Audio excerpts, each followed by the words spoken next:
11 മണിയായിരിക്കുന്നു. പൃഥ്വിരാജിന്റെയും ഒപ്പം ദുൽഖർ സൽമാന്റെയും വീടുകളിൽ കസ്റ്റംസിന്റെ പരിശോധന തുടരുകയാണ്.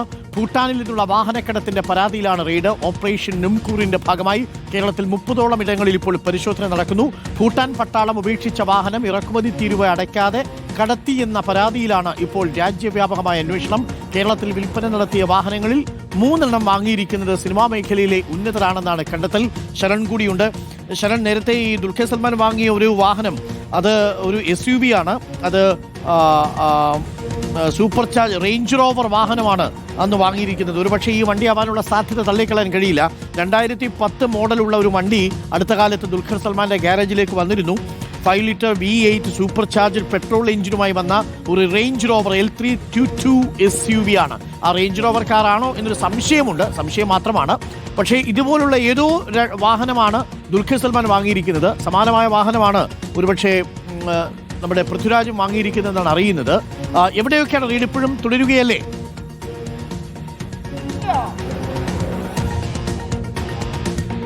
അരുൺകുമാർ, എന്തായാലും സംസ്ഥാനത്ത് 30 ഇടങ്ങളിൽ പരിശോധന നടക്കുന്നുണ്ടെന്നുള്ളതാണ് നമ്മൾ മനസ്സിലാക്കുന്നത്. വ്യവസായികളടക്കം നടന്മാരടക്കമുള്ളവരുടെ വീടുകളിലാണ് പരിശോധനകൾ തുടരുന്നത്. എന്തായാലും കൊച്ചിയിൽ പനമ്പള്ളി നഗറിലുള്ള ദുൽഖർ സൽമാന്റെ വീട്ടിൽ പരിശോധനകൾ നടക്കുന്നുണ്ടെന്നുള്ളത് നമ്മൾ ഉറപ്പിച്ചിരുന്നതാണ്. ഇതിന് പുറമെയാണ് പൃഥ്വിരാജിന്റെ വീട്ടിലും പരിശോധന തുടരുന്നത്. എന്തായാലും നേരത്തെ ഭൂട്ടാൻ പട്ടാളം ഉപേക്ഷിച്ച വാഹനമാണ്, അതാണ് കള്ളക്കടത്തിന്റെ ഭാഗമായിട്ട് ഇവിടേക്ക് കൊണ്ടുവന്നിരുന്നത്. അതിൽ തന്നെ കസ്റ്റംസ് തീരുവ അടയ്ക്കാതെയാണ് ഈ വാഹനം ഇവിടേക്ക് കടത്തിയതിനു ശേഷം ഹിമാചൽ പ്രദേശിൽ എത്തിക്കുന്നു. അവിടെ വെച്ച് രജിസ്ട്രേഷൻ നടത്തുന്നു. അതിന് പിന്നാലെയാണ് കേരളത്തിലടക്കം എത്തിച്ച് ഇത്തരത്തിൽ വിറ്റിരിക്കുന്നത്.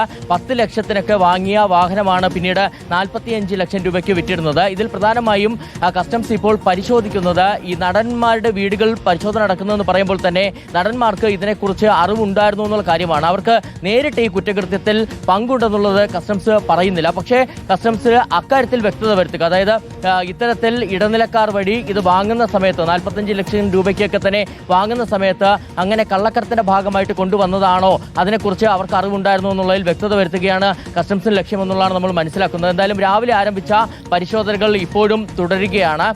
മറ്റിടങ്ങളിലൊക്കെ തന്നെ സമാനമായി തന്നെ പരിശോധനകൾ എത്താം. വിനീത വേണു നമുക്കൊപ്പം തുടരുന്നുണ്ട്. വിനീത വേണു, 8 തരം കാറുകളാണ്, അതായത് പല ടൈപ്പുകളിൽപ്പെട്ട കാറുകളാണ്, അല്ലെങ്കിൽ പല മോഡലുകളാണ്. അതിൽ 3 വാഹനങ്ങളാണോ ഇപ്പോൾ സിനിമാ മേഖലയിലേക്ക് ഇപ്പോൾ പരിശോധന നടത്തുന്ന ആളുകൾ അടക്കം വാങ്ങിയിട്ടുണ്ടാകാം എന്ന ഒരു സംശയം വന്നിരിക്കുന്നത്. അത് ആ സംശയം ബലപ്പെടുത്തുന്ന രേഖകളൊക്കെ ശേഖരിച്ചതിന് ശേഷമാണോ ഈ പരിശോധനയിലേക്ക് നേരിട്ട് കടന്നിരിക്കുന്നത്? അതായത് Sujaya Parvathy, directorate of revenue intelligence നേരത്തെ തന്നെ സിനിമാ മേഖലയിൽ അന്വേഷണം നടത്തി പ്രാഥമിക വിവരങ്ങൾ ശേഖരിച്ചതാണ്. കേരളത്തിൽ ഇത്തരത്തിൽ വിൽപ്പന നടത്തിയ വാഹനങ്ങളിൽ 3 എണ്ണമാണ് സിനിമാ മേഖലയിലെ ഉന്നതർ വാങ്ങിയെന്ന കണ്ടെത്തലുണ്ടായിരിക്കുന്നത്. 2 നടന്മാർ, അത് ദുൽഖർ സൽമാനും പൃഥ്വിരാജുമാണെന്ന് മനസ്സിലാക്കുന്നു. ഒരു സംവിധായകനും വാഹനം വാങ്ങിയിട്ടുണ്ടെന്നാണ് വിവരം. ഏറ്റവും ഒടുവിലായി ഇപ്പോൾ ഇതാ നടൻ അമിത് ചക്കാലക്കലിന്റെ വീട്ടിലും ഇത്തരത്തിൽ പരിശോധന നടത്തുന്നു എന്നാണ് നമുക്ക് ഒടുവിലായി ലഭിക്കുന്ന വിവരമുള്ളത്. ഏതായാലും ഇറക്കുമതി തീരുവ നൽകാതെ ഇത്തരത്തിൽ വാഹനം കടത്തിക്കൊണ്ടുവന്നത് 150ലധികം വാഹനങ്ങൾ കൊണ്ടുവന്നു ഇന്ത്യയിലേക്ക് എന്നതാണ്, കടത്തിക്കൊണ്ടുവന്നു എന്നതാണ്, ഭൂട്ടാൻ പട്ടാളം ഉപേക്ഷിച്ച വാഹനങ്ങൾ കൊണ്ടുവന്നു എന്നതാണ് രഹസ്യാന്വേഷണ വിഭാഗത്തിന്റെ റിപ്പോർട്ട് ഉണ്ടായിരുന്നത്. ഇതിന്റെ അടിസ്ഥാനത്തിലാണ് ഇത്തരത്തിൽ IRDയും കസ്റ്റംസും പരിശോധന നടത്തുകയും ചെയ്തത്. ഉയർന്ന ഉദ്യോഗസ്ഥർ ഉപയോഗിക്കുന്ന ലാൻഡ് ക്രൂസർ, ലാൻഡ് റോവർ SUVകളൊക്കെ തന്നെയും ഒപ്പം പട്രോളിങ്ങിനായി ഉപയോഗിക്കുന്ന ടാറ്റ SUVകളും പട്ടാളക്കാരെയൊക്കെ കാർഗോ ഒക്കെ കൊണ്ടുപോകുന്ന വാഹനങ്ങൾ, ഇത്തരത്തിൽ വലിയ വിലയുള്ള വാഹനങ്ങൾ അത് കൊണ്ടുവന്നതിലാണ് ഇത്തരത്തിൽ തട്ടിപ്പ് നടന്നു എന്നത് മനസ്സിലാക്കുന്നത്.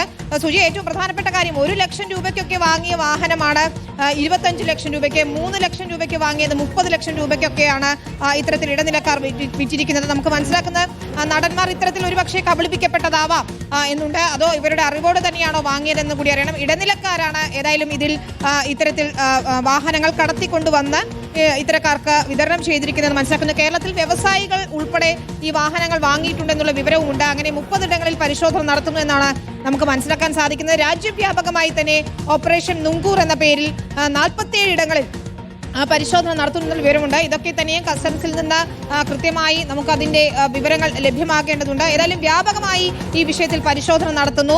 ഭൂട്ടാൻ പട്ടാളം ഉപേക്ഷിച്ച ലേലത്തിൽ വെക്കുന്ന വാഹനങ്ങളാണ് ഇത്തരത്തിൽ വലിയ തട്ടിപ്പ് നടത്തി ഇന്ത്യയിലേക്ക് എത്തിച്ചത്. അതുകൊണ്ട് തന്നെ അന്വേഷണ ഏജൻസികൾ ഇത് കുരുക്ക് മുറുക്കുക എന്ന ലക്ഷ്യത്തോടെ തന്നെയാണ് ഉന്നതരുടെ വീടുകളിൽ ഉൾപ്പെടെ ഇപ്പോൾ പരിശോധനയ്ക്ക് കടന്നിരിക്കുന്നത്. പക്ഷേ ഇവർ ഏതെങ്കിലും തരത്തിൽ കബളിപ്പിക്കപ്പെട്ടതാണോ എന്നതുൾപ്പെടെയുള്ള വിവരങ്ങൾ ശേഖരിക്കേണ്ടതുണ്ട്, രജിസ്ട്രേഷൻ വിവരങ്ങൾ ശേഖരിക്കേണ്ടതുണ്ട്. ഇതിൽ ഹിമാചൽ പ്രദേശിലാണ് ഭൂരിഭാഗം വാഹനങ്ങളും രജിസ്റ്റർ ചെയ്തിരിക്കുന്നതെന്ന് മനസ്സിലാക്കുന്നു. റീ രജിസ്റ്റർ ചെയ്തിരിക്കുന്നത് ഉയർന്ന വിലയ്ക്ക് വിൽക്കുകയും ചെയ്തിട്ടുണ്ട്. പക്ഷേ ഈ വാഹനങ്ങൾ താരങ്ങൾ വീണ്ടും കേരളത്തിൽ എത്തിച്ച് രജിസ്റ്റർ ചെയ്യുകയും ചെയ്തിട്ടുണ്ട് എന്നാണ് മനസ്സിലാക്കുന്നത്. അപ്പോൾ അത് സംബന്ധിച്ച വിവരങ്ങളൊക്കെയും ശേഖരിക്കണം. അതാണ് ഇപ്പോൾ ഈ വീടുകളിൽ നടത്തുന്ന പരിശോധന, അതുപോലെ തന്നെ വ്യവസായികളിൽ നടത്തുന്ന പരിശോധന, ദുൽഖർ സൽമാൻ, പൃഥ്വിരാജ് ഈ രണ്ട് പ്രമുഖ താരങ്ങളുടെ വീട്ടിലടക്കം പരിശോധന തുടരുകയാണ്. ഓപ്പറേഷൻ നുംകൂറിന്റെ ഭാഗമായി എസ് എസ് ശരൺ കാർ ഷോറൂമുകളിലും പരിശോധന നടക്കുന്നതായി കേൾക്കുന്നുണ്ട്. നമുക്ക് ലഭിക്കുന്ന വിവരം എന്താണ്? സുജി, അത്തരത്തിൽ വിപുലമായ റെയ്ഡിലേക്ക് തന്നെയാണ് കടന്നിരിക്കുന്നത്. എന്തായാലും ഇതിൽ ഏറ്റവും പ്രധാനപ്പെട്ട കാര്യം, രണ്ട് നടന്മാരുടെ വീടുകളിൽ റെയ്ഡ് നടക്കുമ്പോൾ തന്നെ ഷോറൂമുകളടക്കം കസ്റ്റംസ് റെയ്ഡ് ആരംഭിച്ചിട്ടുണ്ടെന്നുള്ളതാണ് മനസ്സിലാക്കാൻ കഴിഞ്ഞിരിക്കുന്നത്.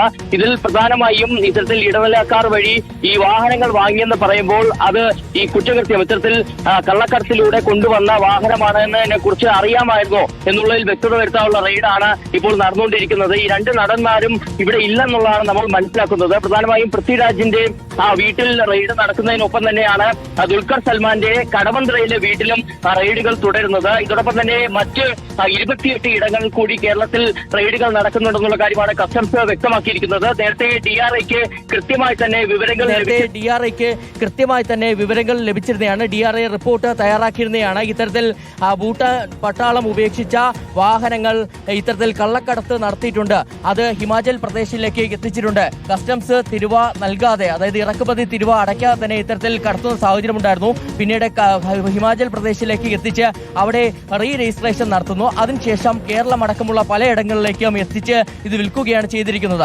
10 ലക്ഷം രൂപയ്ക്ക് വാങ്ങിയ വാഹനങ്ങൾ പിന്നീട് 45 ലക്ഷം രൂപയ്ക്കാണ് വിറ്റിരിക്കുന്നത്. അങ്ങനെ 45 ലക്ഷം രൂപ നൽകിയാണ് ഈ നടന്മാരടക്കം ഈ വാഹനങ്ങൾ സ്വന്തമാക്കിയത് എന്നുള്ള വിവരം DRIക്ക് ലഭിച്ചിരുന്നു. അതിന്റെ അടിസ്ഥാനത്തിലുള്ള വലിയ രീതിയിലുള്ള അന്വേഷണം DRIയുടെയും ഒപ്പം തന്നെ കസ്റ്റംസിന്റെ ഭാഗത്ത് നിന്ന് ഉണ്ടാകുന്ന സാഹചര്യമുണ്ടായിരുന്നു. കസ്റ്റംസ് ഇത് സംബന്ധിച്ചുള്ള വിവരങ്ങൾ ശേഖരിച്ച ശേഷമാണ് ഇപ്പോൾ റെയ്ഡിലേക്ക് കടന്നിരിക്കുന്നത്. സ്വാഭാവികമായിട്ടും ഈ റെയ്ഡിന് ശേഷം നോട്ടീസ് നൽകാനുള്ള നടപടികളിലേക്ക് പോകുമോ എന്നുള്ളതാണ് നമുക്കിനി അറിയേണ്ടത്. ഈ റെയ്ഡിൽ നിന്ന് പ്രധാനപ്പെട്ട എന്തെങ്കിലും വിവരങ്ങൾ ലഭിക്കുകയാണെന്നുണ്ടെങ്കിൽ സ്വാഭാവികമായിട്ടും ഈ നടന്മാരെ ചോദ്യം ചെയ്യുന്ന നിലയിലേക്ക് കാര്യങ്ങൾ പോകും. എന്തായാലും ഇവർക്ക് കുറ്റകൃത്യവുമായി നേരിട്ട് ബന്ധമില്ല എന്നുള്ളത് തന്നെയാണ് ഇപ്പോൾ കസ്റ്റംസ് പറയുന്നത്. ഇടനിലക്കാർ വഴിയാണ് ഇത്തരത്തിൽ വാഹനങ്ങൾ വാങ്ങിയിരിക്കുന്നത്. അപ്പോൾ സ്വാഭാവികമായിട്ടും ഇടനിലക്കാർ പ്രതികളാകും. പക്ഷേ ഈ നടന്മാർക്ക് ഇതിനെക്കുറിച്ച് അറിയാമാണെങ്കിൽ മാത്രമേ അവരെ പ്രതികർക്കാനുള്ള നടപടികൾ, അത്തരത്തിലുള്ള നടപടികളിലേക്ക് പോകുക എന്നുള്ളതാണ് ഇപ്പോൾ കസ്റ്റംസ് വ്യക്തമാക്കുന്നത്. എന്തായാലും വലിയ രീതിയിലുള്ള പരിശോധന, പ്രത്യേകിച്ച് രാജ്യത്തെ ആകെ തന്നെ